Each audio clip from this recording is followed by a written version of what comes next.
basically a water storage facility for hydro dams down on the Kennebec. There's a dam on this lake, but they don't generate power out of this dam.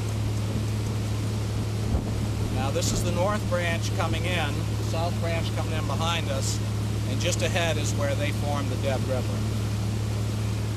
Because all the way from here down through, there were farms along the river bed. And then in the village, there were probably about 350 people, and at the end, there were probably about 100 people left. So it wasn't until 27 that they got permission to start buying property by eminent domain. They actually just bought land as it came up for sale. It wasn't until about the end of World War II, 45 they applied, got the license for the dam, and then 46 started construction of the dam. 48 and 49 they had about 1,000 men in the valley cutting all the trees, and at the same time they had a push on. They started going around making people offers on their farms and houses in the town. And by the fall of 49, they closed the gates on the dam, and by the summer of 50, the lake was filled up. But this is also the route that Benedict Arnold took on his march on Quebec. And right along in here was Arnold Falls before they created the lake, and it's one of the places mentioned in his journal as a camping area. And so Benedict camped in this vicinity, and then farther up by the Cathedral Pines. And then down where we turn around is called Hurricane Island. And to the best of my knowledge, it's called Hurricane Island because that was where they were when they were hit by a hurricane and lost the majority of their supplies on their trek. By the time they got up here, they were pretty much in a starvation mode. But directly ahead, it looks like a rock over there, but that's a floating raft. And that's a raft that the biologists put out for loons to nest on. Loons have difficulty walking on land, so if they build their nest on the shoreline, they drop the water levels, the loons abandon the nest.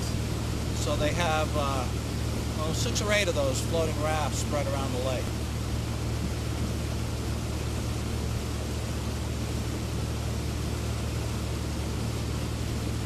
Now, up until the 70s, they could do log drives down the lake, and they did log drives on the rivers. And this was the booming up area where they'd boom up the log rafts to tow down the lake. They'd take 15 to 20,000 cord of wood down at a time. They had 2 shallow draft tugboats that worked this end of the lake, and then they had a deep draft tugboat that would come up from the dam and meet them about halfway down where the water starts to deepen. Now up in here in this corner, and you can see a 10 up in there, that's the end of the road that comes out from School Street, and that's the beginning of Bigelow Preserve. So the rest of the way down the lake, it'll all be Bigelow Preserve on this shore.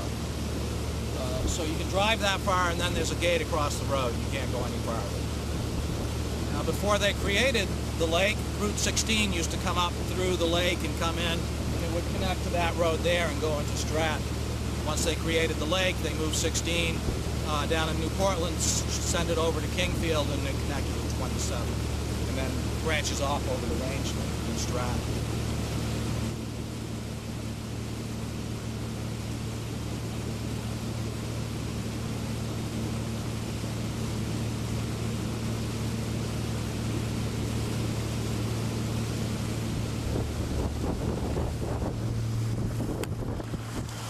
So this is all preserved land.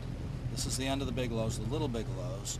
And if you can just barely make out a couple clear cuts down on the end, up on the hills, those lighter green patches are clear cuts. So that's paper company land, but the shoreline is still preserved land, and it's about a 500-foot buffer. And then the state, 5 or 6 years ago, bought a 500-foot conservation easement on the north shore. So other than what we've seen develop today that's in private hands, this lake shouldn't develop any more than it is now. So it's kind of like being in the Great North Woods. We haven't seen a whole lot of development, and luckily this lake will stay that way.